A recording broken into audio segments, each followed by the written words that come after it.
Assalamualaikum warahmatullahi wabarakatuh. Alhamdulillahi rabbil alamin wal aqibatu lil muttaqin wassalatu wassalamu ala asrafil anbiya'i wal mursalin nabiyyina Muhammadin asyhadu an la ilaha illallah wahdahu la syarikalah wa asyhadu anna Muhammadan abduhu wa rasuluhul mab'utsu rahmatan lil alamin.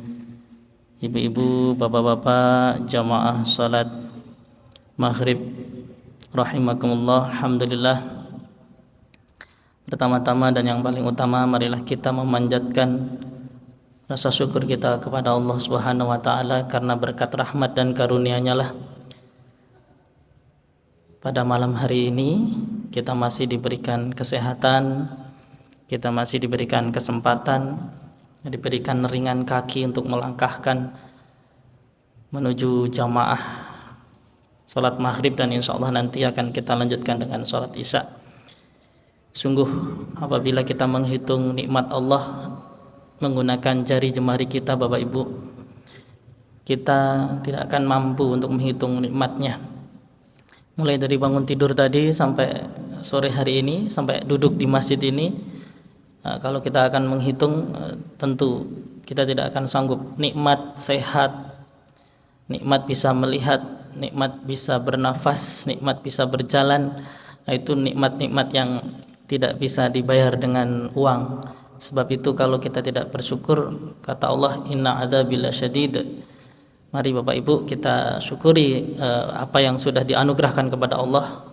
Salah satu syukur yang hakiki adalah mengisi sisa umur kita ini dengan meningkatkan amal soleh kita. Baik Bapak Ibu, kita lanjutkan kajian tafsir kita. Mohon maaf minggu yang lalu saya tidak bisa hadir karena waktu itu di perjalanan dari Purwokerto menuju Jogja, maghrib itu posisi di pasar Petanahan, Kebumen. Jadi tidak terkejar sampai Jogja. Harusnya bisa terkejar perkiraan saya, ternyata ada macet gitu, ada jembatan yang dibongkar sehingga jalannya one way gitu, jadi satu-satu, itu yang bikin lama. Jadi Bapak Ibu, kemarin kita sudah menyinggung tentang kenapa sih Al-Quran harus ditafsirkan. Karena Al-Quran itu hudal linnas, petunjuk bagi umat manusia. Ada kata-kata yang menarik, kata Anas di sini Bapak Ibu. Jadi bukan ada ya hudalil muttaqin, ada ya Al-Baqarah itu, tapi di sini Al-Baqarah awal itu hudalil muttaqin. Nah, ini sedangkan Al-Baqarah 185 itu mengatakan hudal linnas, petunjuk bagi manusia. Artinya apa? Bahwa Al-Qur'an ini kitab sucinya seluruh umat manusia, bukan hanya umat Islam saja. Mahasiswa Unisa Bapak Ibu itu banyak yang non muslim. Jadi setiap tahun Unisa itu menerima mahasiswa non muslim itu kurang lebih sekitar 40 sampai 50-an mahasiswa non muslim. Ada yang Kristen, ada yang Hindu, ada yang Buddha, ada yang sistem kepercayaan. Nah, itu ada. Jadi plural. Nah, ada salah satu mahasiswa yang tertarik dengan Al-Qur'an. Waktu itu ada placement test. Jadi mahasiswa baru itu di Unisa itu semuanya wajib dites membaca Al-Quran. Jadi nanti kalau yang lulus langsung kita kasih sertifikat, yang belum lulus nanti dibina. Nah, ada mahasiswa non muslim yang menggunakan jilbab padahal Hindu tapi menggunakan jilbab. Nah, ada yang izin, boleh nggak Pak saya ikut ngaji, boleh nggak saya ikut tes, placement test, boleh. Emang nggak dilarang Pak? Oh tidak. Karena apa? Hudal linnas, petunjuk bagi manusia, bukan hudal lil Islam atau lil muttaqin, tapi untuk seluruh umat manusia. Boleh nggak non muslim masuk masjid Bapak Ibu? Boleh ya? Boleh. Di sini kadang mahasiswa non muslim pengen tahu sholatnya seperti apa, itu hadir di masjid. Mudah-mudahan dengan demikian bisa mendapatkan cahaya petunjuk, sehingga mereka nanti tertarik untuk mendalami Islam begitu. Baik Bapak Ibu. Nah, ini sebagai motivasi saja Bapak Ibu ya. Ini Jalda Stone selaku mantan Perdana Menteri Inggris itu pernah mengatakan selagi Al-Quran itu masih di tangan umat Islam, Eropa tidak akan dapat menguasai negara-negara timur. Maksudnya di tangan itu tidak dipegang terus jadi raja atau jadi jimat, tapi yang dimaksud dipegang itu menjadi prinsip, diterapkan, diimplementasikan dalam kehidupan sehari-hari. Nah, selama Al-Quran itu dipegang menjadi prinsip dan diamalkan oleh umat Islam, maka Barat atau Eropa itu sulit untuk menaklukkan negara-negara Islam. Negara-negara timur itu maksudnya negara-negara Islam. Muhammadiyah per hari ini Bapak Ibu, sebagai informasi saja, jumlah perguruan tingginya itu kurang lebih 175 perguruan tinggi. Kemarin yang resmi kalau nggak salah 172, tapi ada mau tambahan lagi. Melebihi perguruan tinggi milik pemerintah. Pemerintah itu 166 perguruan tinggi yang negeri, 166 kalau tidak salah. Kenapa Muhammadiyah amal usahanya besar? Belum sekolahannya yang jumlahnya ribuan. Belum rumah sakitnya. Salah satunya yang mendasarinya adalah Al-Maun, surat Al-Maun. Ara'aital ladzi yukadzibu biddin, tahukah engkau siapa pendusta agama itu? Fadzalikal ladzi yad'ul yatim wa la yakhuddu 'ala ta'amil miskin. Jadi menghardik anak yatim, tidak mau memberi makan fakir miskin, itu termasuk pendusta agama. Nah, jadi Kiai Haji Ahmad Dahlan itu menafsirkan Al-Maun itu luar biasa Bapak Ibu. Jadi suatu ketika itu dalam sejarah itu disebutkan salah satu muridnya Kiai Haji Ahmad Dahlan itu protes karena sudah berbulan-bulan ngajinya Al-Maun saja di kampung Kauman. Wahai Kiai, kenapa kita ngajinya Al-Maun terus padahal di dalam Al-Quran itu ada 114 surat. Kami sudah hafal, kami sudah bosan Kiai, kami sudah hafal di luar kepala, tapi kok Al-Maun terus? Kemudian Kiai Haji Ahmad Dahlan menyampaikan, apakah kamu sudah mencari fakir miskin dan anak-anak yatim untuk disantuni? Belum Kiai. Kalau begitu kita tidak akan pernah atau tidak akan pindah surat, masih Al-Maun. Nah, dibaca kemudian diamalkan, menjelmalah dalam sejarah itu, lahirlah sekolahan, perguruan tinggi, rumah sakit, panti-panti asuhan, panti sosial dan lain sebagainya. Itu tafsir dari surat Al-Maun. Maka ada candaan yang menarik Bapak Ibu. Kalau Kiai Haji Hasyim Asy'ari itu kalau tidak salah punya sekitar 14 kitab. Kitab berbahasa Arab, kitab-kitab hadis, kitab-kitab fikih, kitab-kitab tafsir begitu ya, yang ditulis oleh tangannya Kiai Haji Hasyim Asy'ari. Ahmad Dahlan tidak memiliki kitab sebanyak Kiai Haji Hasyim Asy'ari. Ada yang tanya dengan saya, Hasyim Asy'ari kitabnya banyak, mana kitabnya Kiai Haji Ahmad Dahlan? Kalau ingin tahu kitabnya Kiai Haji Ahmad Dahlan, lihat berapa jumlah rumah sakitnya Muhammadiyah, berapa jumlah perguruan tingginya Muhammadiyah, berapa jumlah sekolahannya Muhammadiyah. Itulah kitabnya Kiai Haji Ahmad Dahlan, dari membaca satu surat Al-Maun, juga surat Ali Imran dan surat-surat yang lain. Tapi yang paling pokok mendasarinya adalah Al-Maun. Nah, itu kemudian menjelma menjadi sebesar ini. Itu implementasi dari Al-Quran. Sebab itu memahami Al-Quran, sekali lagi Bapak Ibu, kita flashback pertemuan yang lalu, itu menjadi sangat penting.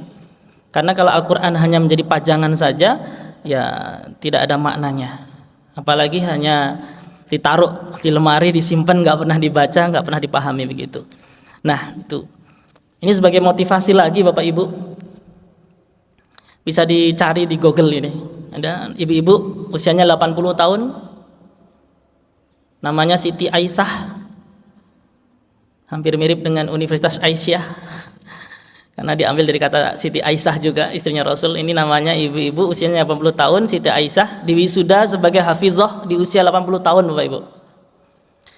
Nanti bisa dicari di internet, di Google itu. Kalau tidak salah Ibu Aisyah ini menghafal Al-Quran hanya dalam waktu 3 tahun. Pak Manan usianya berapa Pak? 73. Nah, 73 kalau mau menyamai rekornya Bu Siti Aisyah, ya berarti 7 tahun bisa menghafal. Kalau ini 3 tahun. Luar biasa, dapat penghargaan. Mungkin Bapak Ibu juga pernah ini ya, yang dulu di RCTI ya. Nah, derita lumpuh otak, namanya Naja, mampu hafal 30 juz Al-Quran dalam waktu hanya 10 bulan. lumpuh otaknya, Pak. Kita ada yang lumpuh otak? Mas Fahmi, otaknya sehat ya? Berapa bulan bisa menghafal? Nah, ini luar biasa. Keajaiban Al-Quran. Kemudian ini juga Bapak, Ibu. Yanuar namanya.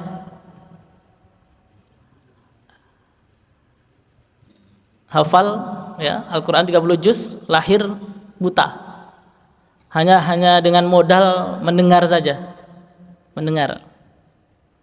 Bisa menghafal Al-Quran. Kemarin saya dapat cerita dari teman saya, suami istri itu kerja Bapak Ibu, punya anak satu, karena bapak ibunya ini kerja di lembaga pemerintahan yang harus berangkat jam setengah 6, jam 6 Pak. Di Jakarta itu kan berangkat habis subuh biar gak kena macet, jadi nggak sempat nganter anak ke sekolah. Yang nganter itu supir, yang nganter supirnya. Nah di dalam mobil itu Pak Bu, itu hanya zaman dulu itu hanya ada, kalau sekarang ada flash disk ya. Kalau dulu ada kaset CD itu loh Pak Bu, kaset CD itu juz amma 30 juz murotal. Nah nggak ada kaset yang lain, jadi setiap berangkat sama sopirnya itu diputerin juz amma itu sekolah TK, berangkat dan pulang diantar jemput oleh sopir karena bapak ibunya kerja.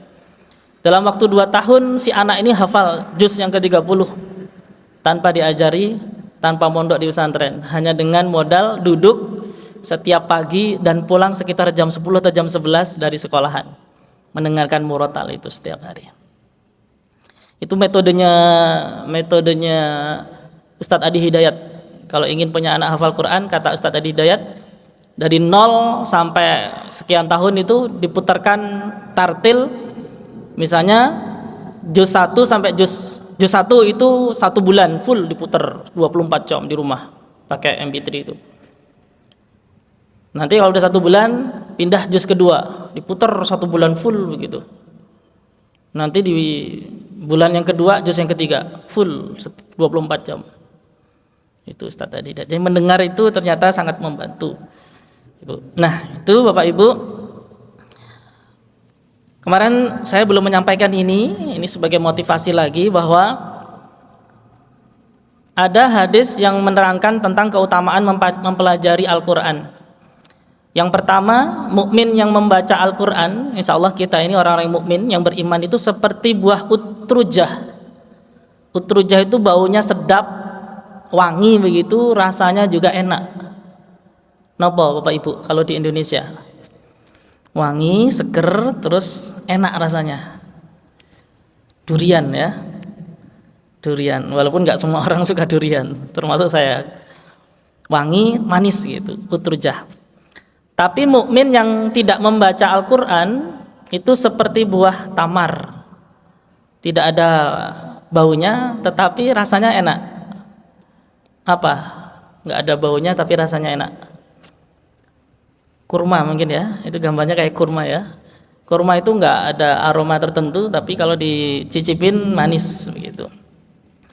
Kalau orang munafik yang membaca Al-Quran itu ibarat tumbuhan harum ya, namanya raihanah, wangi tetapi rasanya nggak enak, pahit.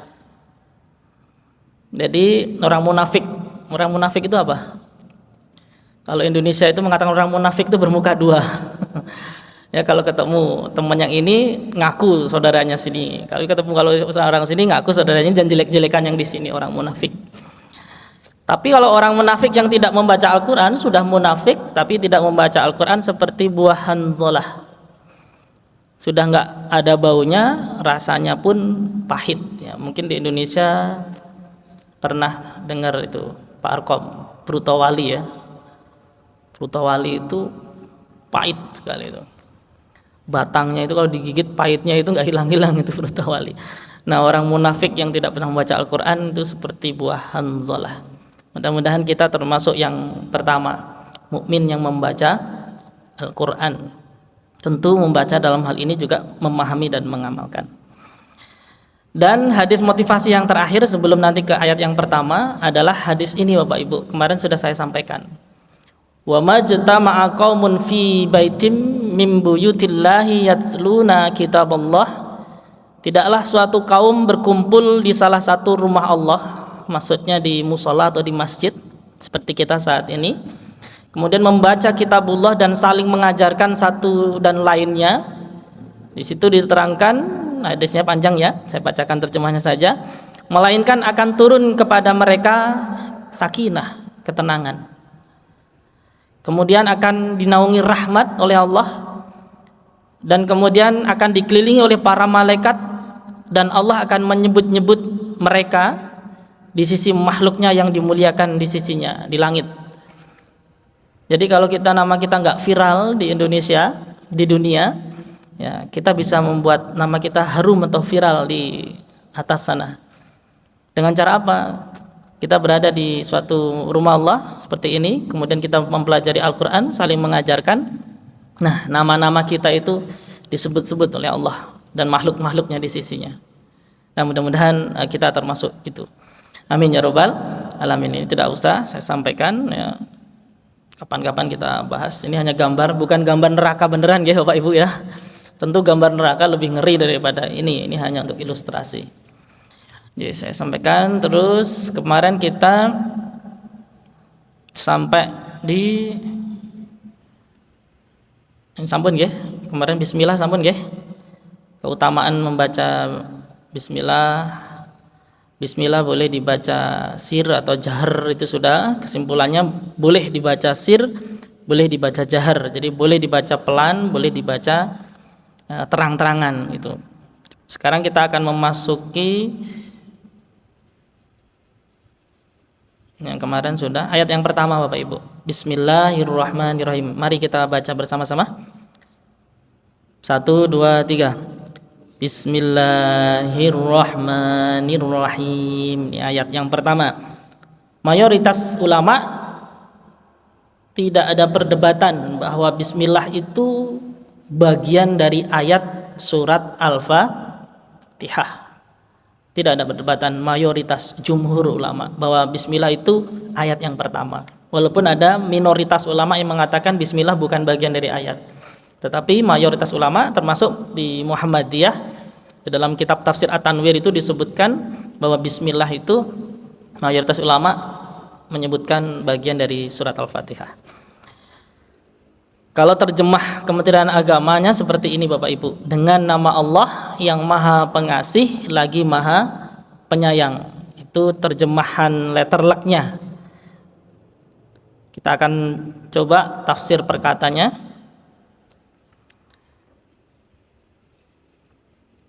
Yang pertama bismi, diawali dengan huruf ba atau yang dibaca bi, yang diterjemahkan dengan kata dengan.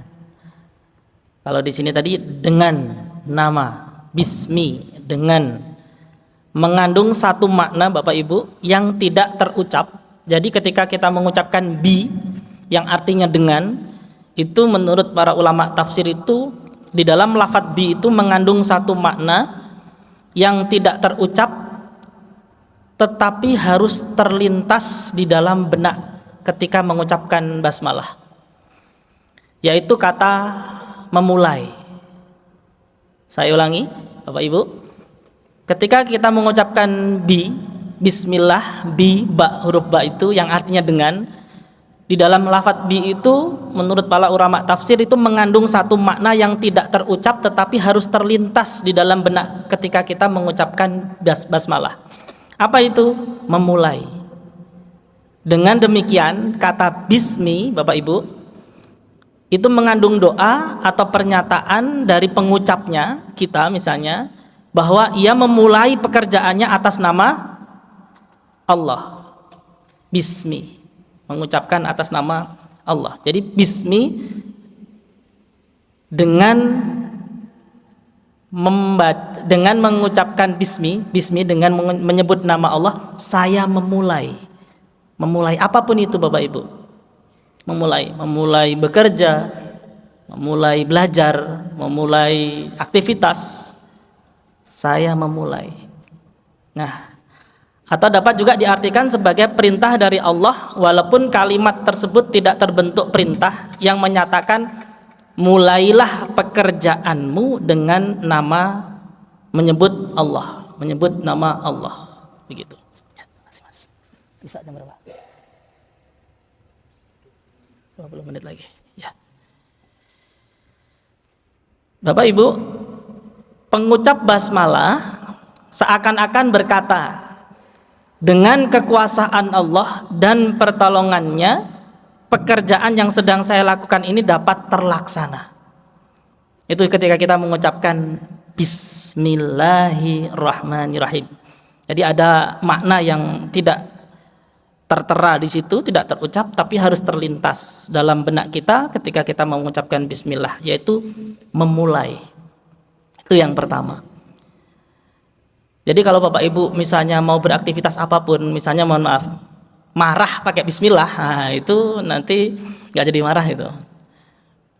Dengan mengucapkan Bismillahirrahmanirrahim, saya memulai marah, kan nggak jadi marah. Atau marah sama istrinya ya, Pak Arkom misalnya ya. Nah itu nanti masa dengan menyebut nama Allah saya mau marah begitu, memulai marah begitu. Nah ini tafsir. Jadi tafsir itu mengungkap makna di balik teks. Yang kedua adalah tafsir perkata dalam lafadz Allah.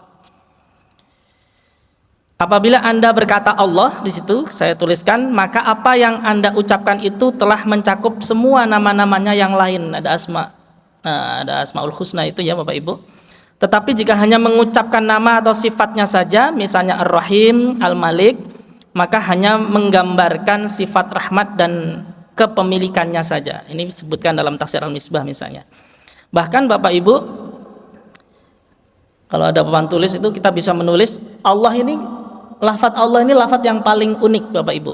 Kalau dalam tafsir Isyari itu disebutkan begini Bapak Ibu. Coba perhatikan lafadz Allah, itu harusnya ada alifnya itu, ada alifnya depannya itu. Coba saya ulang yang di sini. Nah, yang Allah itu ada alifnya Bapak Ibu. Lihatan nggih? Lafadz Allah itu kalau dihilangkan alifnya bunyinya apa? Lillah. Betul? Kalau dihilangkan alifnya bunyinya lillah. Artinya apa? Untuk ya, lillah itu kepada atau untuk Allah, lillah. Kalau lamnya dibuang jadinya apa? Lahu. Lahu juga kepadanya atau untuknya juga, lahu. Lahu. Kalau lamnya yang kedua dibuang lagi tinggal hu. Artinya apa? Dia. Dia Allah. Nah, ini lafadz yang paling kalau dalam tafsir Isyari atau Mukjizat Al-Qur'an itu diungkap lafadz ini memiliki fadilah yang luar biasa. Bahkan dihilangkan huruf-hurufnya pun artinya tetap Allah. Ini lafadz Allah Bapak Ibu. Nah, itu tafsir perkata bismi dan Allah. Sampai di sini ada pertanyaan Bapak Ibu? Oke, saya lanjutkan. Dua kata yang terakhir dari lafadz Bismillahirrahmanirrahim. Yang pertama Ar-Rahman. Ini setiap hari kita baca. Muhammad Ali As-Sobuni memahami Ar-Rahman itu sebagai kasih sayang Allah yang begitu luas untuk segenap makhluk, perihal pemberian rizki dan kemaslahatan yang mencakup orang mukmin dan orang kafir. Jadi rahmannya Allah itu kasih sayang Allah Bapak Ibu, yang Allah kasih kepada seluruh makhluknya, baik itu yang taat atau yang tidak taat, saleh atau yang tidak saleh, beriman atau tidak beriman. Al-Qurtubi mengatakan bahwa Ar-Rahman itu merupakan kasih sayang yang banyak dan besar, tetapi tidak bersifat langgeng. Sementara kalau Ar-Rahim ini menurut Al-Qurtubi merujuk kepada kasih sayang Allah yang bersifat langgeng dan abadi. Kalau Ar-Rahim. Nah, Bapak Ibu, ya. Sehingga apa? Kata Ar-Rahim itu merujuk pada kasih sayang Allah yang bersifat khusus untuk orang-orang mukmin. Kalau kata Ar-Rahman itu bukan hanya orang mukmin tapi juga orang-orang yang kafir atau ingkar. Itu Ar-Rahman. Jadi gambarannya begini Bapak Ibu. Kalau Ar-Rahman itu ibarat rumah yang tidak permanen, terbuat dari bambu atau papan. Kalau rumah yang permanen itu terbuat dari batu bata. Masjid ini permanen, jadi lebih tahan lama. Jadi Rahman itu kasih sayang Allah yang hanya Allah kasih di dunia. Kalau menurut para ulama, seandainya kasih sayang Allah itu 100 begitu, 1 ini dilempar ke dunia, nah 1 kasih sayang Allah ini dibagi merata ke seluruh makhluknya yang ada di dunia, baik sekali lagi yang beriman atau yang tidak beriman. Nah, sedangkan yang 99 itu bentuk rahimnya Allah yang sifatnya permanen atau langgeng atau kekal abadi, yang hanya Allah nanti kasih ketika di akhirat bagi orang-orang yang beriman dan bertakwa. Sehingga ada pertanyaan begini Bapak Ibu, Pak, tetangga saya itu tidak pernah ke masjid, tidak pernah sholat, tetapi kok gampang ya cari uang, cari rezeki, bahkan nggak pernah sakit, nggak pernah susah. Sedangkan saya setiap hari ke masjid, hutangnya nggak lunas-lunas, ujiannya banyak. Allah nggak adil dong Pak? Ada yang bertanya begitu. Jawabannya menurut sebagian para ulama itu mengatakan bisa jadi orang yang nggak pernah sholat tetapi kok diberikan banyak kenikmatan, itu mereka mendapatkan rahmannya Allah. Tetapi rahimnya Allah belum tentu nanti di akhirat mendapatkan. Karena rahim itu hanya untuk orang-orang khusus yang beriman dan bertakwa. Nah, itu penjelasan dari kata Ar-Rahman dan Ar-Rahim yang saya ambilkan dari beberapa sumber tafsir begitu Bapak Ibu. Nah, sehingga basmalah dapat dimaknai begini Bapak Ibu. Tadi kita sudah menafsirkan per kata. Kalau ditafsirkan itu seperti ini bunyinya. Lafaz bismillah itu. Saya bismillahirrahmanirrahim, saya memulai segala aktivitas dengan menyebut nama Allah yang melimpahkan kasih kepada seluruh makhluk dan melimpahkan rahmatnya kepada orang-orang beriman di akhirat kelak. Itu kalau ditafsirkan seperti itu. Kalau terjemahnya tadi dengan menyebut nama Allah yang Maha Pengasih lagi Maha Penyayang. Jadi kalau ditafsirkan, saya memulai segala aktivitas dengan menyebut nama Allah yang melimpahkan kasih kepada seluruh makhluk dan melimpahkan rahmatnya kepada orang-orang beriman di akhirat kelak. Itu tafsirnya. Nah, sekarang pesan moral yang dapat kita petik Bapak Ibu, bahwa dengan basmalah kita harus menyadari bahwa manusia itu makhluk yang lemah dan tidak berdaya. Jadi ketika kita mengucapkan bismillahirrahmanirrahim dengan penghayatan, di situ ada pesan moral yang bisa kita maknai bahwa kita itu makhluk yang lemah dan tidak berdaya. Hanya Allah lah yang dapat memberikan kekuatan dan pertolongan kepada kita. Tanpa kuasa Allah, sungguh manusia tidak bisa berbuat apa-apa, termasuk dalam menyelesaikan pekerjaan yang akan kita lakukan atau masalah yang ingin kita pecahkan. Itu menandakan kalau kita awali dengan bismillah, saya tidak kuasa.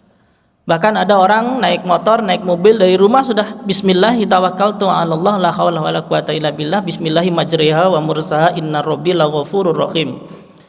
Sudah hati-hati di jalan Pak Bu, nggak ngebut juga, tapi masih ketabrak juga begitu kan.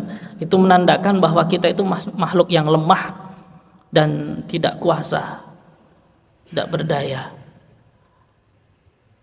Kadang kita sudah berdoa dan udah ikhtiar pol-polan ya, tapi tumbang juga. Itu menandakan bahwa kita memang tidak kuasa menghadapi tragedi dunia yang nggak bisa disangka-sangka. Sehat walafiat, tiba-tiba meninggal dunia. Ada yang sakit bertahun-tahun tapi masih panjang umur. Itu menandakan bahwa Allah lah yang maha kuasa. Kemudian yang kedua Bapak Ibu, dengan basmalah kita harus menyadari bahwa Allah itu telah melimpahkan rahmatnya atau kasih dan sayangnya untuk semua makhluknya. Semua makhluknya. Kesadaran ini dapat mendorong lahirnya sikap lemah lembut dan penuh kasih sayang kepada makhluk-makhluk Allah yang lain. Jadi jangan kejam, jangan bengis, jangan sadis. Kadang kita itu baik sama orang, tapi sama keluarga sendiri kita galak banget. Sama anaknya tetangga ramah banget, sama anak sendiri galaknya luar biasa. Ada nggak ini ibu-ibu begitu? Kadang istri saya begitu, galak banget sama anak-anak ya, mungkin tegas gitu ya. Tapi tetangganya main, ditanya udah makan belum, ramahnya luar biasa. Nah harusnya kasih sayang ini harusnya semua. Bahkan kepada non muslim, kepada yang tidak beriman. Pernah suatu ketika Rasulullah itu sedang duduk-duduk dengan para sahabat, kemudian ada rombongan sedang menandu jenazah. Kemudian Rasulullah itu berdiri untuk memberikan penghormatan. Kemudian sahabat yang lain mengatakan, ya Rasul, itu yang meninggal itu orang Yahudi, kenapa engkau berdiri? Tapi Rasulullah tetap meminta berdiri, karena kata Rasul, meninggal dunia itu meninggalkan luka yang mendalam bagi keluarganya, maka kita harus berempati, bersimpati. Dengan non muslim aja Rasulullah hormatnya demikian. Maka dulu saya pernah menulis di media itu tentang COVID, yang awal-awal COVID itu ada jenazah yang ditolak itu loh Pak, Bu. Banyak kan? Tahun 2020 itu awal-awal ada COVID itu, kalau ada jenazah meninggal dunia, bahkan ada beberapa daerah, beberapa desa makam yang nggak mau menerima jenazah karena COVID dimakamkan di situ. Bahkan ada di Gunung Kidul sampai disuruh pindah makamnya. Perawat yang di Semarang itu sampai dimakamkan di sana ditolak, di sini ditolak. Kalau kita melihat Rasulullah tadi dengan jenazahnya non muslim aja Rasulullah berdiri begitu. Apalagi ini yang meninggal jelas-jelas non muslim ya, jelas-jelas muslim, dan dalam hadis Nabi yang meninggal karena wabah itu masuknya kategorinya syahid begitu. Bahkan yang menolak aja belum tentu syahid. Tapi ya karena mungkin kondisi sosial antropologis yang sedemikian mencekam waktu itu begitu. Ketakutan masyarakat. Alhamdulillah kita bisa melewati masa-masa itu. Nah, itu Bapak Ibu. Jadi kesadaran ketika membaca basmalah ini harusnya bisa mendorong lahirnya sikap lemah lembut, tidak mudah marah, ya, penuh dengan kasih sayang. Menurut hasil penelitian, marah 1 menit Bapak Ibu itu bisa merusak sel saraf selama 16 jam ke depan. Marah 1 menit. Ibu-ibu kalau marah sama bapak berapa menit? Bapak-bapak kalau marah sama istrinya berapa menit, Pak? Kebetulan di kampus Unisa ini, kampus kesehatan, kita disuruh meneliti setiap 1 semester itu 1 penelitian. Literasi kita menemukan orang yang marah 1 menit itu bisa mengacaukan pikiran sampai 16 jam ke depan. Jadi kalau sekarang itu jam 7 kita marah, 16 jam itu berarti jam berapa? Jam 3. Jam berapa Pak? 16 jam itu? Jam 10 pagi. Jam 10 pagi besok ya? Oh iya. Jadi ini nanti habis sholat isya, ya, kita keluar masjid, di jalan marah misalnya, atau di rumah marah itu. Marahnya 1 menit aja. Itu sel saraf kita tuh baru normal jam 10 besok pagi. Itu penelitian. Nah kalau Bapak Ibu marahnya sampai 1 jam, wah itu berapa jam itu? Tetangga saya itu Pak, kebetulan istri saya itu punya langganan jahit. Nah kalau jahit itu yang penjahitnya itu datang ke rumah. Namanya ibu-ibu ketemu ibu-ibu, nah, cerita kepada istri saya, tukang jahitnya, Bu, saya punya masalah. Apa itu masalahnya? Suami saya lagi marah. Ya, kan udah biasa marah suami ke istri, istri kepada suami kan biasa marah. Suami saya juga kadang marah, tapi ini nggak biasa. Kenapa? Ya tidurnya nggak sekamar atau gimana? Ya iya Bu, nggak mau sekamar tidurnya. Biasanya begitu ya, kalau marah nggak mau sekamar itu. Yang belum nikah biar tahu ya. Jadi kalau nggak satu kamar ungkur-ungkuran gitu ya, punggung-punggungan gitu. Kalau enggak beda kamar, tidurnya di mana? Di ruang TV. Enggak, Bu. Di teras. Jadi di depan rumahnya itu ada lincah. Orang Jawa tuh lincah itu apa ya? Bahasa Indonesianya apa? Lincah, amben, ranjang kecil itu loh. Atau kursi kecil kayak untuk tidur tuh, bisa untuk tidur. Nah, kalau marah dengan istrinya, bapaknya, suaminya itu tidur di lincah itu, di teras itu sampai berhari-hari. Minimal 2 minggu katanya. Bayangkan Pak, marah 2 minggu. Jadi kalau dia tidur di luar, di depan rumah itu, tetangganya tuh langsung tahu kalau dia lagi marahan sama istrinya. Sudah hafal. Nah, itu karena rumahnya di depan jalan. Bayangkan 1 menit aja 16 jam, apalagi sampai 2 minggu. Pagi-pagi dianterin kopi, Pak ini kopinya. Jawabnya cuma dikasih anduk, Pak ini anduk, mandi dulu. Gitu. 2 minggu Bu, kayak gitu Bu. Ada ndak yang seperti itu? Makanya dalam hadis itu disebutkan la taghdab, janganlah marah, falakal jannah, maka kamu akan mendapatkan surga. Baik surga di dunia berupa kesehatan, ketenangan, maupun surga di akhirat. Tuh yang terakhir, sehingga orang yang membaca basmalah seharusnya dia tidak akan berbuat sesuatu yang dapat merugikan diri dan makhluk-makhluk Allah yang lainnya. Mulutnya tidak menyakiti, tangannya tidak menzolimi, tatapannya tidak merendahkan, tidak menganggap hina orang lain. Itu kalau kita menghayati Bismillahirrahmanirrahim. Maka kalau Bapak Ibu ada marah dengan orang atau dengan pasangan, kalau diawali dengan bismillah dan bismillahnya dihayati, nggak jadi marah. Karena di situ ada Ar-Rahman dan Ar-Rahim. Masa marah yang diawali bismillah masih tetap marah, ya berarti bismillahnya belum menghujam. Begitu. Saya itu udah ada 3 tahun nggak ngelakson Bapak Ibu. Mobil saya itu kalau naik mobil sudah 3 tahun nggak ngelakson. Bukan karena hebat, klakson saya rusak. Udah 3 tahun rusak. Jadi kalau disalip itu, ya kemarin saya waktu mudik ke Purwokerto, ya ada yang ngejar gitu, nyalip dari sebelah kiri langsung ambil tengah itu. Nah, itu kena bodi saya, Pak Yusmar itu yang biasanya bawa mobil ya.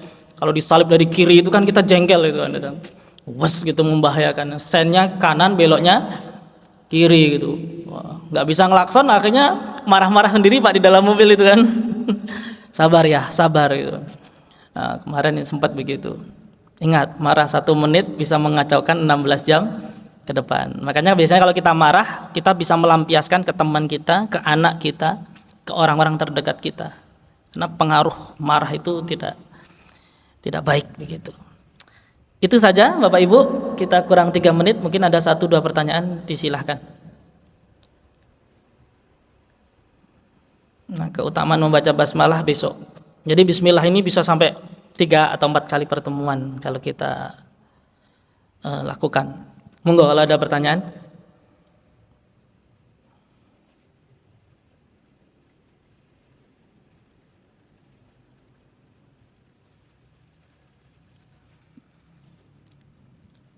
Ini nggak ada teh ya? Ada pertanyaan Ibu Bapak? Betul? Cukup? Baik. Baik Bapak Ibu, inilah tafsir dari surat Al-Fatihah ayat yang pertama. Kita sudah berusaha untuk memahami kandungan-kandungannya. Sekarang PR kita adalah bagaimana bismillah ini bisa kita hayati dan kita implementasikan dalam kehidupan sehari-hari, sehingga kita nanti akan mendapatkan keutamaan-keutamaan dari membaca basmalah. Senin yang akan datang insya Allah, mudah-mudahan kita diberikan kesehatan, umur yang panjang dan ringan kaki melangkah ke masjid ini, tidak ada halangan. Kita lanjutkan tentang keutamaan membaca basmalah. Banyak keutamaan-keutamaannya nanti akan kita sampaikan, sehingga ini bisa menjadi motivasi dan semangat kita untuk mengamalkan basmalah. Saya kira itu saja Bapak Ibu yang bisa kita haturkan pada kesempatan pertemuan kedua ini dalam kajian tafsir surat Al-Fatihah. Wal afu minkum, assalamualaikum warahmatullahi wabarakatuh.